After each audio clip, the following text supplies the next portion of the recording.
Hi, I'm Danielle. Welcome to my perfume journal. Recently, I have been loving the top 10 for life videos that some of my perfume friends here on YouTube have been making. Tammy made one. John recently shared his list. Claire shared hers a few months ago, and Jamie recently made a video of the top perfumes she'd grab if her perfume collection were about to implode. I will link all of their videos in my description box because they are all well worth watching and the inspiration for making a video like this of my own. I will never, ever, ever get tired of watching top 10 for life videos. I love them, and I really love seeing how people's top 10 lists change over the years. So the very first perfume I'm choosing for my top 10 for life is Violet Ida from Miller Harris.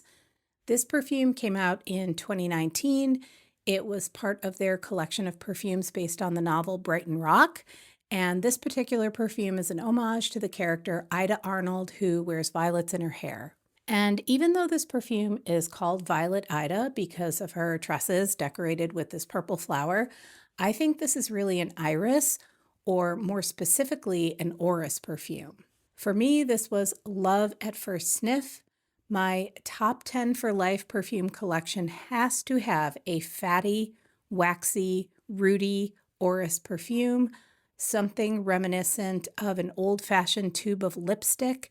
And when I normally think about a lipsticky kind of scent, a rose and violet combination instantly comes to mind. But in the case of Violet Ida, we've got the violet, but not the rose. Instead, it's that thick, unctuous orris butter in this composition. So where a more traditional lipsticky scent evokes like old Hollywood glamour, this is like a more reserved, practical lipstick, which is exactly what I think perfumer Mathieu Nardin intended in order to best represent the character of the book. But if you take the book reference out of this fragrance completely, we still have a velvety, buttery orris and suede vanilla perfume that stands on its own in the Miller Harris line, and it has always been my hope that they will make this part of their permanent collection. They could even like re-release it under a different name. Maybe they should call it Lipstick on a Bunny.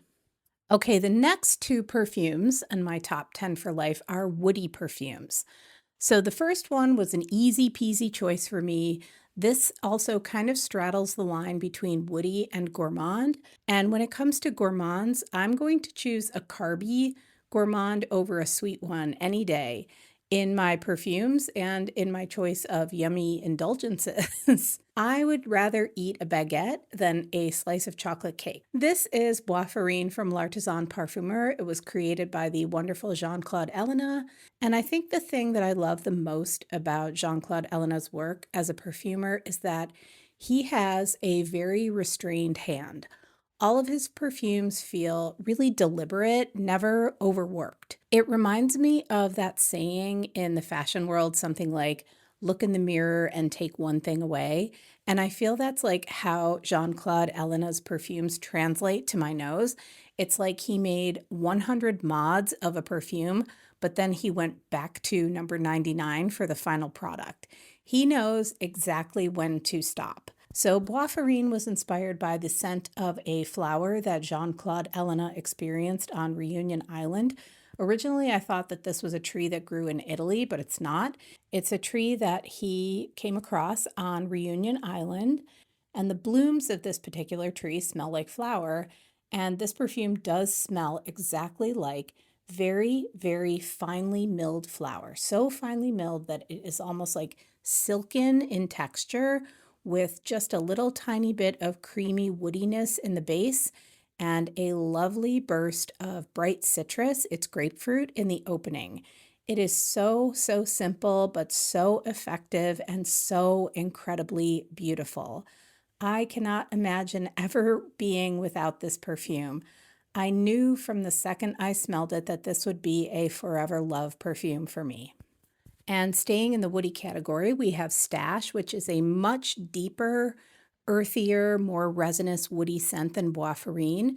This is a profile that I have to have in my top 10 for life, and it's SJP. How could I possibly have a top 10 for life without a perfume from Sarah Jessica Parker, one of the original Square Pegs? So, quick story, last year I started a tradition on my Instagram page where I did a series of like March Madness style brackets, and all of my perfume friends helped me vote on my perfume of the year. And Stash was the winning perfume for 2024. Stash is well loved in the fragrance community among all sorts of fragrance enthusiasts and collectors. It is one of those perfumes that sort of transcends every aesthetic. It's like the great equalizer of perfumes. I have always said that you could put this incredibly affordable celebrity perfume on the shelves of like the most expensive niche boutiques or luxury studios or department stores, and no one would blink an eye. Stash is aromatic, it's woody, it's resinous, it's spicy, it's earthy, it's smoky, it's musky, it's amazing. It smells like the color of the liquid. It's like a deep bronze brown. It is all the comfort of a roaring fire, the nostalgia of a churchy incense, and the wonder of a walk in the woods. It is one of the most brilliant perfumes that I own, that I have ever smelled, and it is a top 10 for life. Okay, so next let's go with vanilla. I have to have a vanilla in my top 10 for life. And what is more of a classic vanilla than Shalimar? So for years, no, decades, I stalled on purchasing a full bottle of Shalimar. I love Shalimar. I love the original Shalimar. I love many of the flankers. It is a timeless classic perfume, but I would not call myself a Shalimar collector, obviously, or a Shalimar aficionado. Far, far from it. I am more of a Shalimar appreciator. I mean, it is one of the finest perfumes in history. And at some point, I did decide that my Shalimar would be the Eau de Cologne, specifically because the leathery aspects of the original Shalimar were like in perfect balance for my personal taste. But of course, my indecisiveness cost me as the Eau de Cologne is now discontinued. Like, when am I going to learn? So, for the 100th anniversary, I decided to blind buy this celebratory flanker, Shalimar l'Essence, because why not? Why not make this my first Shalimar? And luckily for me, I love it. It's beautiful with a thick, rich, velvety vanilla as the hero note in the entire composition. And even though this flanker is missing the jasmine of the classic Guerlain, the bergamot, rose, jasmine, iris, vanilla, and tonka, I don't think that it takes away from the beauty of this composition. This is still most definitely a Shalimar. I like to think that this was created in a way to introduce a new generation of perfume lovers to this classic beauty by doubling up on the vanilla that people are loving nowadays. And I actually think that that is a wonderful thing. So Shalimar l'Essence is earning a place in my top 10 for life as a vanilla perfume, and because it's Shalimar. Okay, so next we have a white floral. I am a white floral lover through and through, so my top 10 for life has to have a white floral. Caveat: if I had a bottle of the original Poison, one of my signature scents from the 1980s, that perfume would have been placed here on this little golden stand with its undeniably gorgeous white floral tuberose heart. But since I don't have a bottle of the original Poison at the moment, I'm going to go with its younger and infinitely lighter sister, Pure Poison, as the white floral perfume in my top 10 for life collection. So Pure Poison holds its own next to its sibling. It is a classic combination of a citrusy top, a white floral heart, and a woody base. It is clean and fresh and creamy.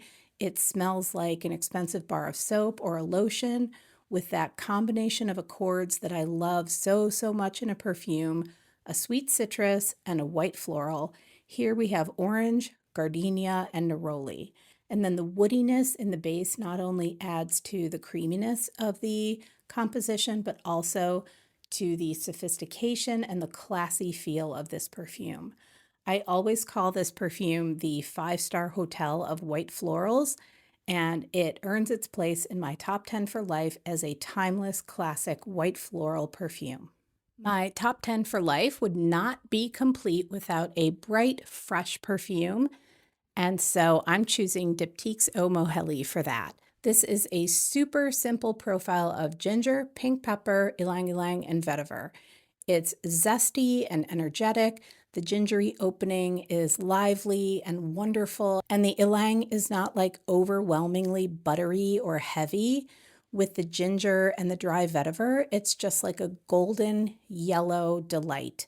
This is one of those perfumes that when I spray it on, I find myself lifting my arm to my nose again and again and again. It's just a happy, cheerful scent.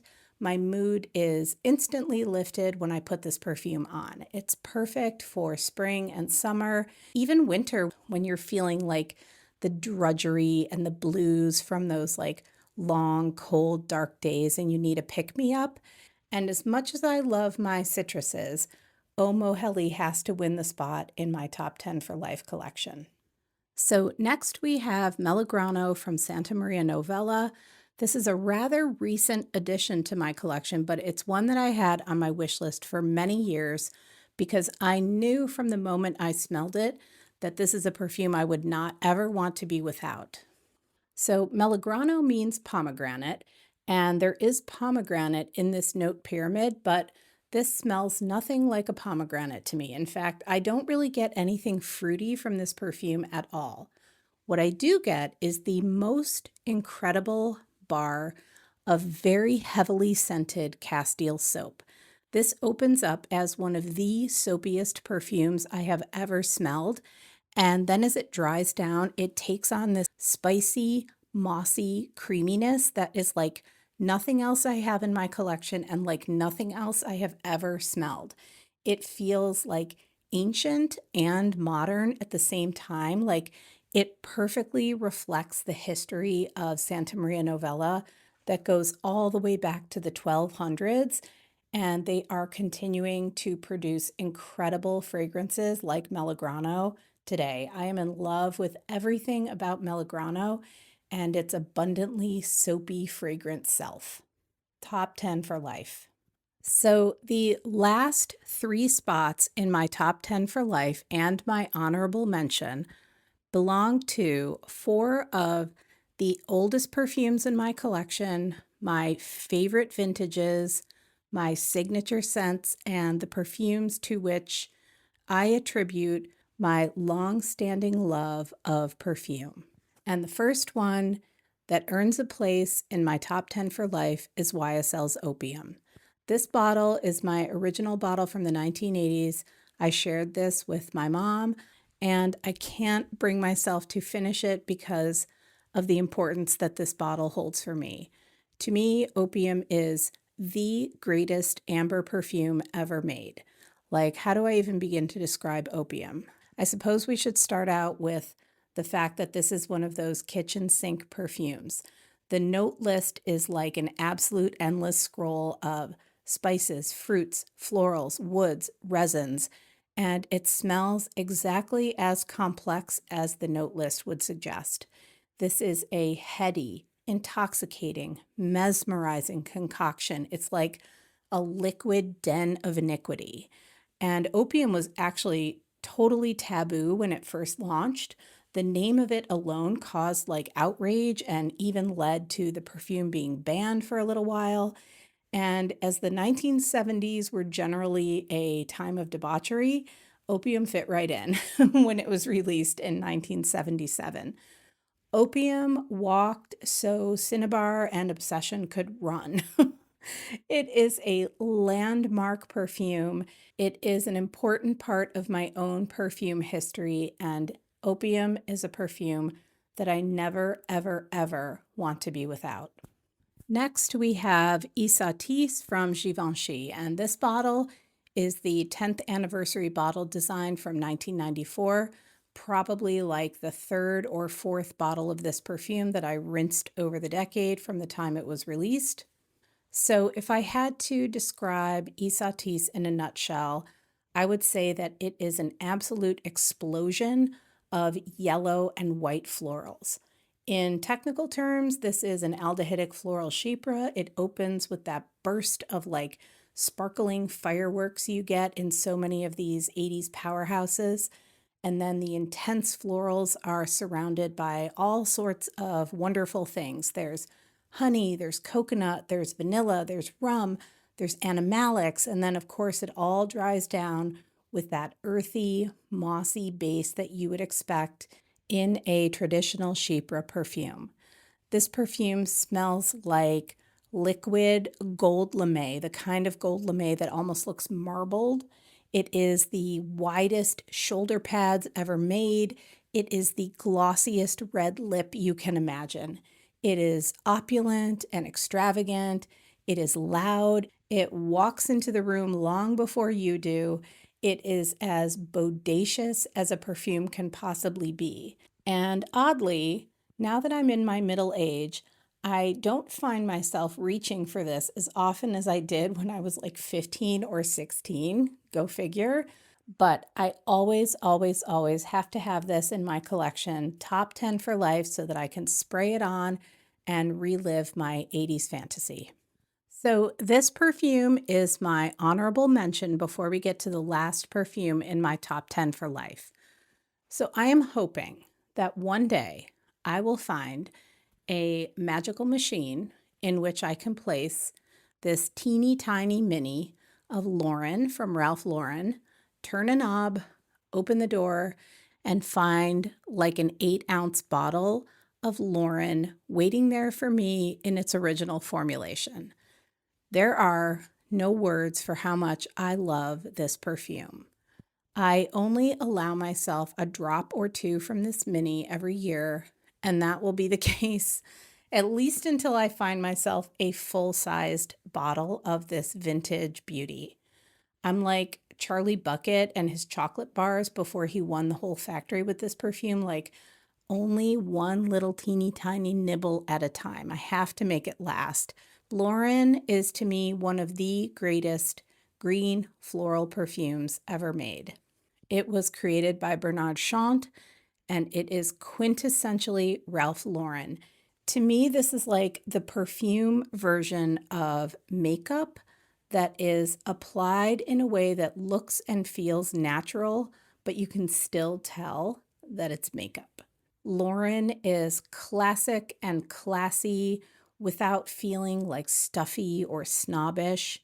The florals are like a bouquet that's just been picked rather than purchased from a fancy florist shop. It's lilac, lily of the valley, rose, cyclamen, there's jasmine, there's violet. I'd go as far as to say that I sense hyacinth and marigold in this.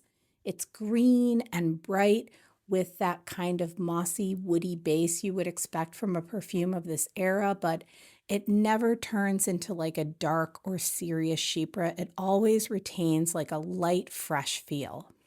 And if unopened bottles of this perfume weren't going for like upwards of $500, I would have backup upon backup upon backup of this because this is undoubtedly my second favorite perfume of all time. And so that brings us to the final perfume in my top 10 for life collection, my one true love, my perfume soulmate, my treasure of all treasures, Niki de Saint Phalle. So when it comes to 80s perfumes, I would actually say that this perfume is not even the best of the 80s, except it is to me. It is just my favorite perfume of all time, forever and ever and ever.